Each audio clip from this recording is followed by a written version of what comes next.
Hello, comment nous y est?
Des informations qui circulent, mais un appel à l'union sacrée pour éviter la psychose. Appel lancé, vous l'avez suivi évidemment sur BFM TV par Emmanuel Macron. Virus, l'état d'alerte, c'est un reportage exceptionnel de 7 jours BFM. Il est signé Nicolas Dabarère, Étienne Grelet, Benoît Sarrade et Céline Caffin.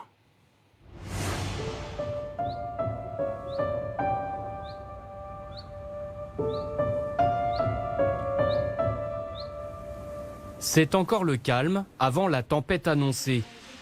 Au service des maladies infectieuses de l'hôpital d'Angers, on se prépare à un afflux massif de patients dans les jours à venir. Premier changement visible ici au fond du couloir, l'installation de cette bâche étanche, comme un sas pour séparer les chambres du reste du service. Ici, 30 lits, dont 28 sont occupés par des patients atteints ou suspects de coronavirus. Le service n'est pas encore saturé, mais le docteur Dubé sait que ça ne saurait tarder. On est formé à la mise en place de toutes les réponses à des infections comme ça. Après, celle-ci, elle est vraiment d'une intensité inédite. Elle explose toutes les autres en termes de nombre de sujets, en termes de diffusion mondiale également. Donc c'est vrai qu'on a beau être formé, on reste quand même très étonné par l'ampleur de ce phénomène. Le professeur Vincent Dubé est, comme de nombreux infectiologues, surpris par la capacité de transmission du virus. Un risque qui complique considérablement la tâche des personnels soignants. Pour chaque visite, le protocole est très précis. Ça alourdit considérablement la charge en soins. Il faut vraiment bien planifier les soins. C'est-à-dire que si vous rentrez dans une chambre et que vous vous rendez compte qu'il vous manque du matériel, ça suppose de se déshabiller en suivant un protocole particulier, puis de se rhabiller par la suite pour retourner dans la chambre. Ça alourdit vraiment considérablement la charge en soins. Vous touchez à rien donc? Ok. Madame Couder, vous n'avez pas de difficulté respiratoire? Non, pas du tout. D'accord. Je peux écouter les poumons? Oui, bien sûr. Marie est âgée d'une vingtaine d'années. Elle-même interne en médecine, elle a développé les premiers symptômes du Covid-19 5 jours plus tôt. Très bien. Je vous ai entendu tousser par téléphone tout à l'heure. Oui, encore un peu. C'est une toux sèche? Ça reste une toux sèche, oui. D'accord. On évalue essentiellement la fonction respiratoire des patients, puisque le Covid atteint vraiment essentiellement les poumons. Et donc, ce qu'on va rechercher quotidiennement, c'est des difficultés respiratoires. Donc, typiquement, les gens qui ont un Covid peuvent s'aggraver 7 à 10 jours après le début des signes. Après les premiers signes, la première toux, la première fièvre. Il faut vraiment être vigilant à la fin de la première semaine. Ça va plutôt mieux là ou c'est... J'ai l'impression que c'est toujours pareil. Toujours pareil. La fièvre en moins. D'accord. Donc il y avait de la fièvre initialement, par contre les signes respiratoires persistent, c'est ça? Marie, elle, n'a pas pour l'instant contracté de forme grave de la maladie. Mais aux premiers symptômes, en bonne professionnelle de santé, elle a suivi la démarche conseillée. Ça ne m'inquiète pas forcément plus que ça. La seule chose qui m'inquiéterait, c'est si tous les médecins étaient isolés comme moi. À savoir qu'on se poserait évidemment la question, notamment au vu de l'actualité en médecine, de comment est-ce qu'on pourrait se préparer à ce manque de personnel soignant. Pas du tout comme... Marie a été hospitalisée pour éviter qu'elle ne transmette elle-même le virus. C'est la procédure dans ce département, tant qu'il y a des lits disponibles. Elle devrait toutefois bientôt pouvoir quitter l'hôpital. Sortie prochaine, oui. Mais pour le docteur Dubé, les patients vont s'enchaîner. Les procédures sanitaires aussi. En fait, on va essayer de se déshabiller en faisant en sorte que tout ce qui a pu être en contact avec le patient ou avec les objets dans la chambre ne soit pas en contact avec la peau. Et après, on frotte les mains une première fois, 30 secondes. Ça prend du temps. Mais l'intérêt de la friction hydroalcoolique par rapport au lavage des mains, c'est que c'est beaucoup plus rapide. Là, c'est 30 secondes, la friction hydroalcoolique, et un bon lavage de mains, c'est plus d'1 minute. Et ça compte dans une journée de médecin? Vous le faites combien de fois par jour? Ça compte énormément. La friction hydroalcoolique, on le fait peut-être 50 fois par jour. Fin de la tournée, il est 20h passées ce jeudi. Et pendant que les hôpitaux attendent la vague avec inquiétude, le président de la République fait des annonces pour tenter d'endiguer la crise. Dès les jours à venir, un mécanisme exceptionnel et massif. Tu vas pouvoir aller voter. Ouais, mais va aller voter, mais t'as pas le droit de mettre tes enfants à l'école à partir de 15h. Fermeture des crèches, des établissements scolaires, des universités. Recours massif au chômage partiel. Les mesures sont radicales pour une crise aux conséquences chaque jour plus importantes.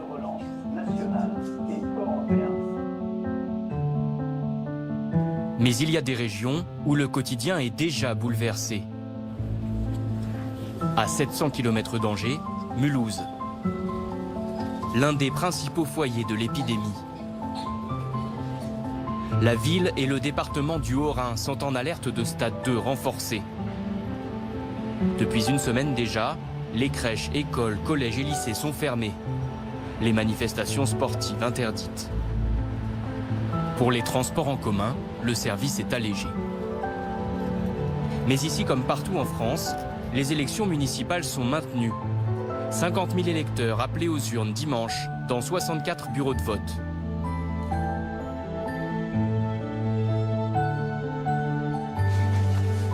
La quantité à l'affiche. Merci. Jean-Luc Imbert est le directeur général des services de la ville. Il vérifie que les consignes sanitaires seront respectées. Finalement, on a récupéré combien de flacons de gel? Alors en tout, là, on a 64 et il y a une deuxième livraison qui est prête. 2 flacons par bureau de vote, ok. Mais là, on aura épuisé le stock et on attend la livraison pour le deuxième tour. Pour le deuxième tour, il y aura une nouvelle livraison. Ok.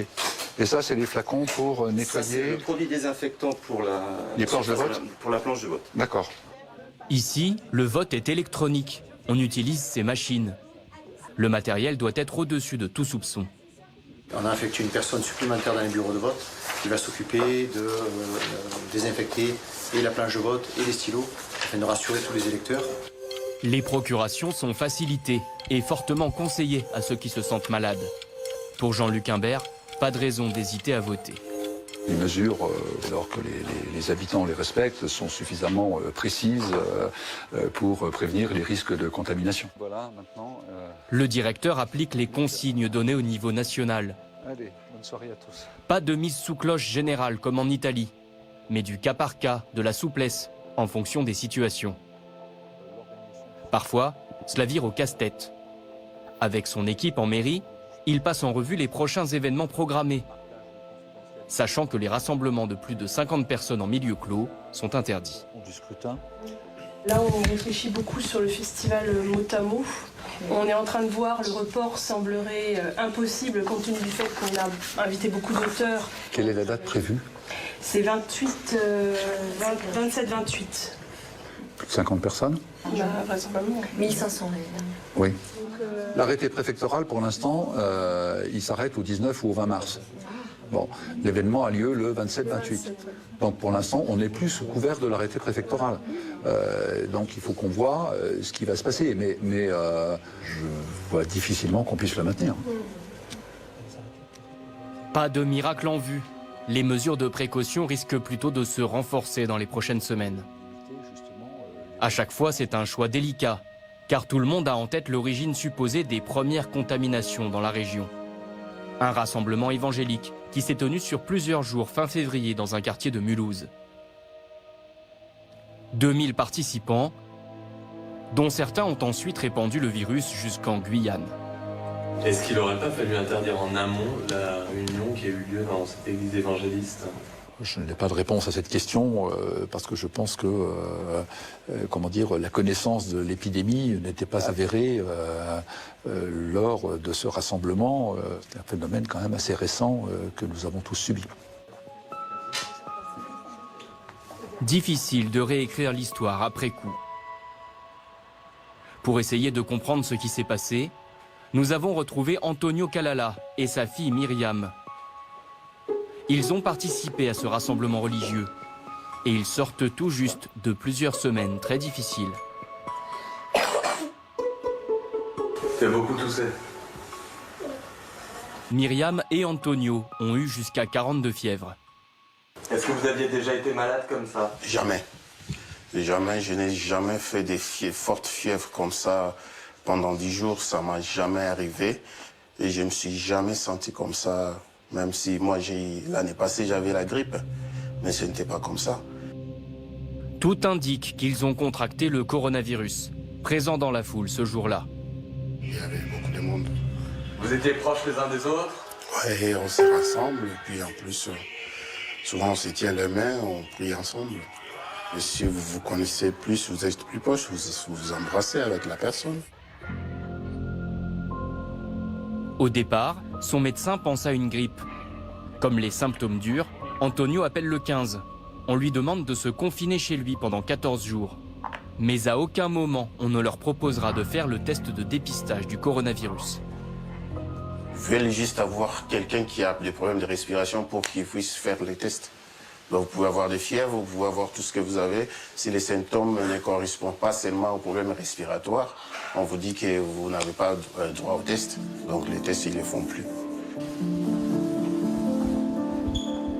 Antonio aimerait en avoir le cœur net. Ce jour-là, il retourne donc voir son médecin. Le médecin, il m'a donné quelques examens à faire et puis la radio du poumon à faire. C'est de faire le bilan par rapport à ça. Bonjour. Venez, monsieur. Venez rentrer. Alors, comment ça va? Ça va? Ça va? Vous commencez à guérir un peu? Ouais. Alors, la radio est pas mal. Il n'y a pas de signe d'infection. Il n'y a pas de foyer. Voilà. Donc, ça, c'est déjà une bonne nouvelle. Vous mangez bien? J'avais perdu 8 kilos. 8 kilos, hein, ouais, c'est important. Hein. Là, ce qu'on est en train de chercher, on est sûr qu'il a fait une infection à corona, hein, c'est évident vu le contexte. Le problème chez lui, c'est que ça dure hein, un peu plus de 15 jours avec de la fièvre, une toux importante. Donc on était en train de voir s'il passait pas vers la forme grave. La forme grave, c'est des infections respiratoires très graves. Voilà. Venez, asseyez-vous là. Hop. L'auscultation est rassurante. Antonio a évité les complications. Ouais, 36,9, 37, quoi. Donc vous n'avez plus de fièvre du tout. Mais le docteur Vogt regrette que ce patient, l'un des premiers contaminés, n'ait pas été suivi de plus près par les autorités sanitaires. Ouais. Et le docteur, comment expliquer qu'avec tous les symptômes qu'il avait, il n'ait pas été dépisté ou pris en charge? Je sais pas, je m'explique pas, je pense qu'il n'y avait pas de test à ce moment-là, mais vraiment c'était une bonne indication. C'est un monsieur qui a quand même 42 fièvres pendant une dizaine de jours, qui avait une toux productive. Je crois que ça aurait été intéressant quand même de documenter un peu le cas, quoi. Il est un peu en colère, son épouse aussi, je les comprends tout à fait, quoi. Voilà, exactement. Le médecin est d'autant plus amer qu'il est lui-même tombé malade, sans savoir de quoi il était atteint. Selon lui, le virus a été détecté trop tard dans la région. Il était ici à Mulhouse depuis 15 jours quand on s'en est rendu compte. On a perdu 15 jours. On vous a pas alerté, vous, en tant que... Non, bien sûr que non. Vous êtes en première ligne, l'ARS vous a pas dit... Et pire que ça, on n'avait aucun moyen de protection. On n'avait pas de masque à cette époque-là. On a consulté sans masque. J'ai continué à travailler, j'ai pris un Doliprane, je me suis reposé un peu. Mais je me rends compte que j'ai contaminé ma famille, mes amis, mes proches, que j'ai transmis le virus aux gens qui venaient ici, dans mon cabinet. Je veux dire que c'est complètement idiot, quoi. C'est insensé, quoi. Aujourd'hui, il pense être immunisé. Et si besoin, il dispose de masques qu'il est allé chercher à l'hôpital de Mulhouse. Dans toute la France et dans ce département en particulier, les médecins généralistes sont en première ligne. Au revoir, bonne journée. Un thermomètre, là c'est essentiel de l'avoir avec soi. Avant de commencer sa garde, le docteur Triniszewski vérifie son sac médical. Du matériel habituel, mais aussi quelques outils supplémentaires. Là, il y a un sac d'urgence avec du matériel pour les détresses respiratoires, de l'oxygène et des masques pour pouvoir administrer de l'oxygène à un patient qui serait en difficulté respiratoire. 70 à 80% des appels reçus par SOS Médecins concernent le Covid-19. Chaque patient qu'il va visiter est potentiellement atteint par le virus. C'est le SAMU qui oriente ces visites, toutes dans un même secteur. Donc là, on va dans le quartier qui se trouve juste à côté du foyer initial de l'épidémie, puisque nous allons passer devant l'église dans laquelle s'est tenu le rassemblement. Bonjour, c'est le docteur. Bonsoir docteur, venez entrer. Ce soir-là, son premier patient est un adolescent. Non, je ne serre pas la main pour le moment. Il est souffrant depuis plusieurs jours. Raconte-moi ce qui t'arrive, jeune homme. J'ai de la fièvre. Depuis quand? Depuis 3 jours. Depuis 3 jours. Sa température ne baisse pas, il tousse. Alors il faut quand même que tu mettes un masque. Donc je vais te donner le masque, tu le mets alors autour des oreilles, ensuite tu l'écartes, tu l'ouvres et tu le pinces au niveau du nez comme moi. Voilà, c'est bon. Sa mère, inquiète, pense que c'est elle qui pourrait l'avoir contaminé. Est-ce qu'il y a eu des contacts là? En fait, je vous explique, je suis auxiliaire de vie. Je travaille avec des patients et j'en ai une entre autres qui était donc à l'église le vendredi 21 février. Votre fils, lui, il a des symptômes qui sont compatibles. Je ne peux pas vous dire si c'est juste une grippe ou si c'est effectivement le Covid. Ça, c'est impossible de le dire actuellement. Donc on est obligé de prendre des mesures de précaution. Il va falloir quand même qu'il fasse attention pour ne pas contaminer les autres au cas où c'est ça. D'accord? À Mulhouse, désormais, le test de dépistage ne se fait plus que sur les patients hospitalisés. Bonne continuation, bon courage. Merci à vous. Bonne soirée. Merci. Le médecin repart en laissant pour seule ordonnance des indications d'hygiène. En chemin vers son prochain patient, il se confie. Le Covid-19 a un impact fort sur sa vie. Potentiellement confronté au virus, il doit lui aussi respecter les consignes de précaution. En rentrant chez moi, systématiquement, j'enlève mes habits, je me change. Je ne fais plus de câlins à mes enfants en ce moment. On respecte une petite distance de sécurité. On vit dans la même pièce. C'est pas la psychose non plus à la maison. Mais néanmoins, on ne va pas s'approcher de trop. Et actuellement, j'essaye de m'éloigner de mon environnement familial. Allez-y. Car c'est au sein des familles que le virus se propage le plus rapidement. Son patient est un bébé de 2 mois. Vous trouviez qu'elle avait du mal à respirer? Pas forcément trop de mal à respirer, mais... Qu'est-ce qui vous a fait appeler le 15 alors? Mulhouse est aussi malade de la psychose. Quand la fièvre a commencé à monter, ouais, c'est là que ça a commencé à m'inquiéter. La petite ne souffre que d'une rhinopharyngite.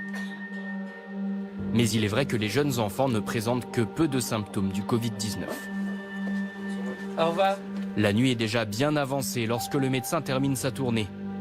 Le rythme des soignants est particulièrement soutenu depuis le début de l'épidémie. Le rythme est dur et on va essayer de se protéger quand même au maximum pour pas sombrer, nous, dans la fatigue et dans la maladie, parce que forcément, si on est fatigué, on a plus de risques de tomber malade aussi. Dans l'équipe d'SOS Médecins, à Mulhouse, 2 docteurs ont déjà contracté la maladie. La France attend le pic de l'épidémie dans les semaines qui viennent. Les autorités espèrent le retarder le plus possible, de façon à pouvoir traiter au mieux les cas les plus graves.